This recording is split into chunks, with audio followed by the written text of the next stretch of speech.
Hey guys अस्सलाम वालेकुम, इसमी मोहम्मद आफाक खान। मेरी ये वीडियो आईएसपीआर के लिए, आईएसआई के लिए, पाकिस्तान फ़ौज की मीडिया टीम या पीआर टीम के लिए है। आपसे गुजारिश है कि इस वीडियो को उन तक ज़रूर पहुंचाइएगा। इस वीडियो में मैं आपको कुछ ऐसे क्लिप्स दिखाने लगा हूं जिससे आपको अंदाज़ा हो जाएगा कि ये वीडियो मैं क्यों बना रहा हूं। हमारी फ़ौज को, हमारी आईएसपीआर को अभी साहिर अली बग्गा और आयमा के बेग से निकलना होगा और कुछ इस तरह की चीज़ें बनानी होंगी। आप ज़रा मुलाहिज़ा कर लीजिए। हिंदुस्तानी एजेंसियों ने चाइना में जनरल मुशर्रफ का एक फोन टैप किया। उस रिकॉर्डिंग में ये साफ था कि कारगिल पर हमला पाकिस्तान की सेना ने ही किया था। नवाज शरीफ ने वॉशिंगटन को बताया कि ये हमला मुशर्रफ और पाकिस्तान की आर्मी ने उनकी जानकारी के बिना किया था। मसूद इस्लामिक जिहाद की दुनिया का एक माना हुआ नाम था। उसके भाषण सुनकर दुनिया भर में लोग जिहाद की जंग में कूद पड़ते थे। पाकिस्तानी बताइए। 200 मिलियन अमेरिकी डॉलर चाहिए।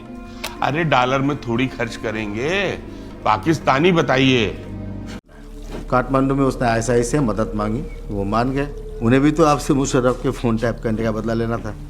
यहाँ तक सब ठीक था। अब आपने ये देखा, ये एक डॉक्यूमेंट्री आई है। याद रहे कि आज की नौजवान नस्ल जो है ये नगमों या तरानों से मुतासर नहीं होती है, फिल्मों से भी मुतासर नहीं होती है कि अक्षय कुमार, शाहरुख खान जो है वो फ़ौजी बन जाए और पाकिस्तानी फ़ौज को बदनाम करे। नहीं, अब डॉक्यूमेंट्रीज़ का दौर आ चुका है। डॉक्यूमेंट्रीज़ से एक ऐसा तासुर मिलता है कि ये एक सच्चाई पर मबनी डॉक्यूमेंट्री होती है जिसमें 30% सच्चाई और 70% इसमें अपनी तरफ से मिर्च मसाले लगाकर इनको नेटफ्लिक्स पर अपलोड किया जाता है। ये ट्रेंडिंग में चल रही है डॉक्यूमेंट्री पाकिस्तान में, जिसमें बताया गया है कि किस तरीके से मसूद अजहर और बाकी लोगों को बचाने के लिए आईएसआई ने तालिबान के साथ मिलकर एक जहाज़ को हाईजैक किया 1999 में, मेरे ख्याल में अमृतसर से उसको न्यू दिल्ली जाना था। उस जहाज़ को उन्होंने हाईजैक किया। हाईजैक करने के बाद उसको लाहौर उतारा। लाहौर भी पहले रनवे की लाइटें बंद कर दी कि भाई कोई बात नहीं, सारे लोग मर जाएं। फिर बताया गया कि नहीं, ये तो मुशर्रफ के लिए बड़ा नुकसान हो जाएगा। फिर लाइटें खोल के लाहौर में उसको रिफ्यूल किया गया, फिर दुबई में रिफ्यूल किया गया, फिर वो जहाज़ कंदहार चला गया, 8 दिन कंदहार में रहा। और इस वीडियो में तासुर दिया गया है कि तालिबान मिले हुए थे कि क्यों पहले से खाना ऑलरेडी रेडी था इन लोगों के लिए, और कुछ ओरिजिनल क्लिप्स, कुछ फिल्मी क्लिप्स इसमें दिखाई गई। उसके बाद क्या हुआ कि आईएसआई को इंतहाई बेवकूफ़ बनाया गया, बताया गया है कि कितने बेवकूफ़ लोग हैं, किस तरीके से इंडिया ने सबको कंट्रोल किया हुआ है। ये भी दिखाया गया कि किस तरीके से तालिबान जालिम थे, किस तरीके से तालिबान को ये ख़रीद सकते थे। ये तमाम चीज़ें इस वीडियो में बताई गई हैं, डॉक्यूमेंट्रीज़ में दिखाई गई हैं। अब देखें, डिजिटल वॉरफेयर है आजकल। आप बयानात दे दें, कुछ नहीं होगा। You need to communicate through documentaries. मैं जानता हूँ कि आप बिहाइंड द सीन बहुत हिकमत अमलियाँ कर रहे होंगे, बहुत काम कर रहे होंगे, बहुत दुश्मन पाकिस्तान में दाखिल हो चुके हैं, हर तरह से आप बिजी होंगे, but you need to communicate with your civilians. You need to communicate with the people of Pakistan through these documentaries.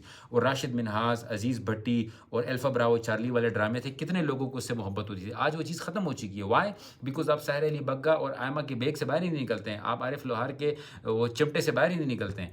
आपको चीज़ों को थोड़ी देखना होगा कि किस तरीके से। ये याद रहे कि अमेरिका भी अभी डॉक्यूमेंट्रीज़ बना रहा है, इंडिया भी डॉक्यूमेंट्रीज़ बना रहा है। डॉक्यूमेंट्रीज़ के थ्रू लोगों की जहन साजी की जा रही है। आपने भी अगर जहन साजी करनी है, चाहे वो अफ़गानिस्तान की हुकूमत हो या पाकिस्तान की हुकूमत हो, आपने जहन साजी करनी है। आपने अपने शहीदों के बारे में बताना है, आपने अपनी कुर्बानियों के बारे में बताना है। You have to say this, you have to do this, you have to film it.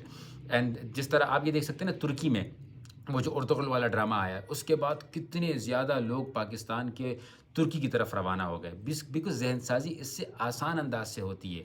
But हमारा अलमिया और मसला ये है कि सोशल मीडिया के ज़रिए लोगों में इतनी नफ़रत पैदा कर दी गई है, और वाक़तन कुछ हालात भी ऐसे हैं कि लोग बदज़न हो रहे हैं। तो पहले तो आपको आवाम के दिलों में मोहब्बत पैदा करनी होगी, and this can only be done through some ground work as well as media work आप लोगों के लिए बहुत ज़रूरी है। मैं एक आम सा इंसान हूँ, मुझे किसी ने कहा कि आप वीडियो बनाओगे काली वीगो आ जाएगी। क्यों काली वीगो आ जाएगी? ये काली वीगो की भी कहीं पर सच्चाई है, कहीं पर लोगों ने ड्रामे बनाने शुरू कर दिए, 4 दिन के लिए गायब हो जाते हैं, फिर बोलते हैं काली वीगो आ गई। जो लोग मुझे ये कहेंगे कि मुझे फ़ौज ने ख़रीद लिया है, this is completely wrong. Pakistani citizen हूँ, मुझे भी मुखालफत है, मुझे भी बहुत सारे मसाइल हैं, मैं भी उन्हीं मसाइल का सामना करता हूँ जिन मसाइल का सामना आप करते हो। मुझे भी कभी कभी ऐसी बातें करते हुए डर लगता है जिस तरीके से आपको डर लगता है। कुछ नाम मैं भी नहीं लेता हूँ, आप भी नहीं लेते हो, लेकिन एंड ऑफ द डे हमारे नौजवान जो बॉर्डर्स पर खड़े होकर हमारे लिए जो है वो खिदमत सर अंजाम दे रहे हैं, हमारे नौजवान जो शहीद हो रहे हैं। देखें, नौजवान दोनों तरफ हमारे हैं, चाहे वो पाकिस्तान की आर्मी को, चाहे वो सिविलियंस हो, दोनों के लिए हमें दुख और अफसोस है। और हम इस बात को मानते हैं कि कुछ पॉलिसीज़ ऐसी गलत हैं, कुछ अफसरान ऐसे गलत हैं जिनकी वजह से नुकसान हो रहा है। बट जब तक آپ عوام کے دلوں میں محبت پیدا نہیں کریں گے. آپ جو کچھ بھی کر لیں, ریئلسٹک بھی آپ ہیرو بن جائیں, لیکن یہ عوام آپ کو ہیرو تب تک نہیں مانے گی جب تک آپ ان کے ساتھ کمیونیکیٹ تھرو ڈاکیومنٹریز نہیں کریں گے. تو میری پاکستان فوج سے, آرمی سے, ISI سے, ISPR سے گزارش ہے, اور میں تو جہاں کہیں کسی کو بھی ملتا ہوں میں ہمیشہ یہ کہتا ہوں کہ آپ نے ڈاکیومنٹریز کے تھرو کمیونیکیٹ ضرور کرنا ہوگا. بہت ساری قربانیاں پاکستان میں موجود ہیں, بہت ساری سٹوریز موجود ہیں. ان سٹوریز کو سامنے لے کر آئیں اور دنیا کو بتائیں, پاکستان کے نوجوانوں کو بتائیں کہ what we have been doing for you and what we will do for you and what we have done for you. I hope and pray that this video will reach to its destination, and I hope and pray that something positive outcome will definitely be seen. جزاکم اللہ خیرا. السلام علیکم ورحمۃ اللہ.